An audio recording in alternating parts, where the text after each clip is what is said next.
Hey cruisers, it's Frank and Kevin from Cruising with Wheels. Wow.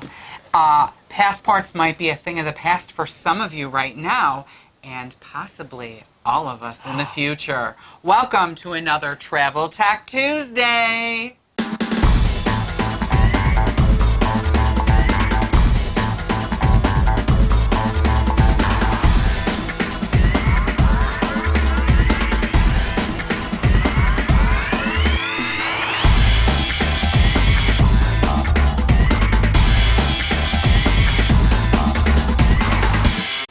So, I've been listening to you on the other side of the office about this KTDI stuff.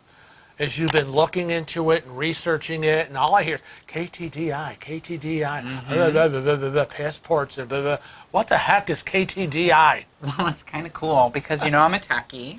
Okay. And it's a way that people can control who is getting their passport information and who, you know, how they're handling it. You don't have to carry it with you. It's really kind of cool. But KTDI is an acronym. Okay. And KTDI stands for Known Traveler Digital Identity. A known traveler digital identity. Oh, it sounds like very Star Trek. Yes. Now, this known traveler digital identity concept is founded on the principle that an individual traveler, such as yourself, Yes. has control over the use of their own identity and its components. Mine.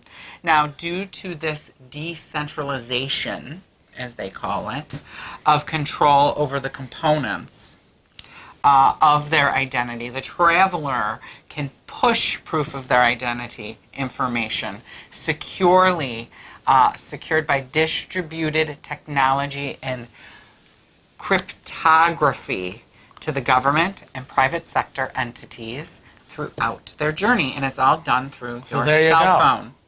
Wow, all encrypted. It's all through your cell phone. Now, you do realize that our passports have little chips in them, right? Yes. So that technology is a little bit different. Individuals can grab that. That's why we have our passports in an RFID protected cover. Right. So that way they can't get all of our information, where it's a better technology to be encrypted. So the KTDI provides a frictionless travel experience for passengers while allowing them to have greater control over their personal data. So they just breeze through Right. without all these constant stops, show me your papers, stop, show me your papers, and check in, check in, check in. Especially in this day and age Yes. when we have COVID and different variants. Right. It may feel better to people. I know it would feel better to me if I didn't have to stop and hand you something and get it back from you and hand you da-da-da-da. So this will also be a way to increase or decrease the time, rather, that you are in line and such, and having to show people all this junk. Cool. Isn't that cool? Yeah, they said the data is usually stored again on a chip on a passenger's passport and is instead stored and encrypted in your, show it again, mobile device. Your mobile device. La la la la. Oh, you just love that cell phone. Now, passengers can manage their identity data and consent to share it with border authorities, airlines, and other pilot partners in advance. Right. And the system that they've designed uses biometrics, cool. And the data is checked at every leg of the journey until you arrive at your final destination. Without the need of a physical passport. I know. But again, you keep hearing the word biometrics. That seems to be the train we're on. Doesn't it seem futuristic? Very futuristic. But it's happening right now. And there are, this is, like we said, a pilot program, so they're still in the testing phases of doing this. And it started back in 2020, so it, I'm sure, lost a little steam during COVID. When everything was shut down. Because it's been in a testing phase.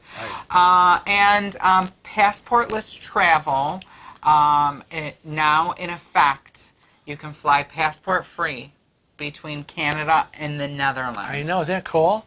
Now, the pilot partners for all of this are, first and foremost, the World Economic Forum. Right. The governments of the Netherlands and Canada teamed up to launch the first pilot project for paperless travel between the two countries from the Montreal airport to the Amsterdam airport Schiphol. I'm going to say it. Schiphol. Along with the Toronto Pearson International Airport. Now, the Royal Dutch Airlines and Air Canada Partners. are partners as well. Accenture. Right. You know what Accenture is? Yes, it is an Irish-based IT service and consulting firm. And then VisionBox, which is the biometric technology company that's taking the lead with the biometrics portion. And last, Ademia, which is a multinational tech company that provides the identity-related security services for all of this. So they've all gotten together from identity services to biometrics, all of that stuff combined to create this.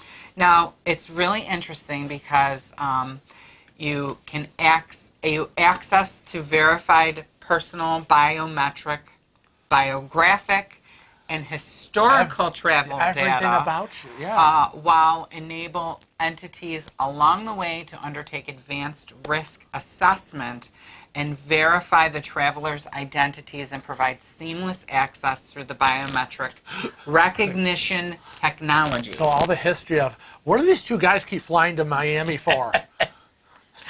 Now, Rochester, Miami, Miami to Rochester, Rochester, Miami. What's with these two? Well, now all of this can be achieved without the need to have personal data stored in one central database, which would pose too great of a risk for stakeholders responsible for securely handling the personal the identity information. responsibility to secure that data.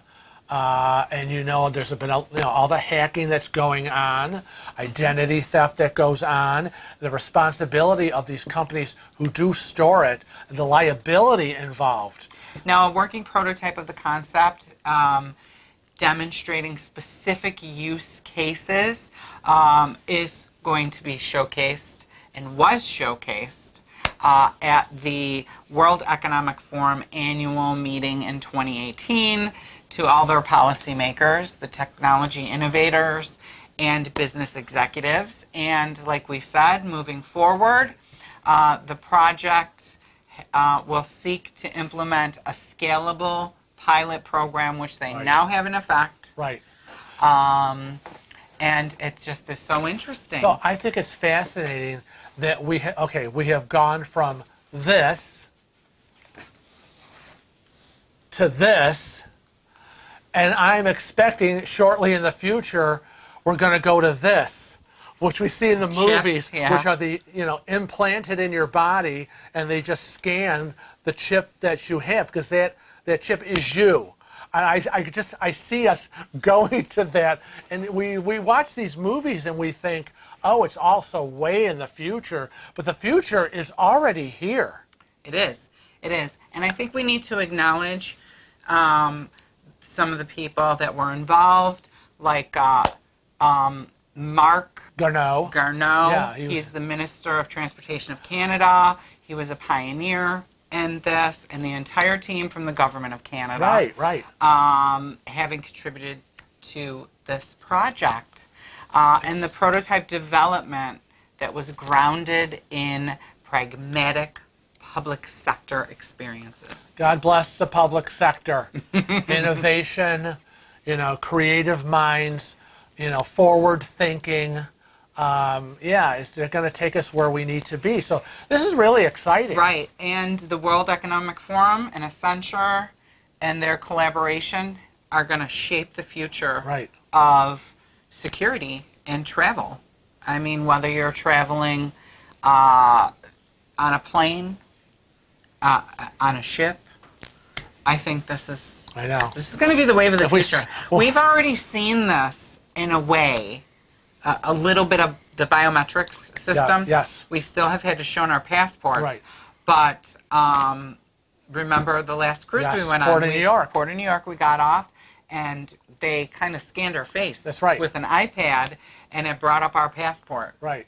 So that is pretty cool. Yeah. It's pretty cool. So it is. I just, when we get back to traveling again, if somebody says, your wrist, please, I'm going to get nervous. So again, we want to remind you that that this is just a pilot program at this point, and it's between Canada and the Netherlands. But I have a feeling this is going to explode and expand. Somebody's got to start it. Somebody's got to start Somebody's got to be the, the guinea pig. God love the Canadians. Oh, God love them. We do love our Canadian neighbors for starting this whole thing and helping bring the world, hopefully, to a quicker, smoother, better place. Yes.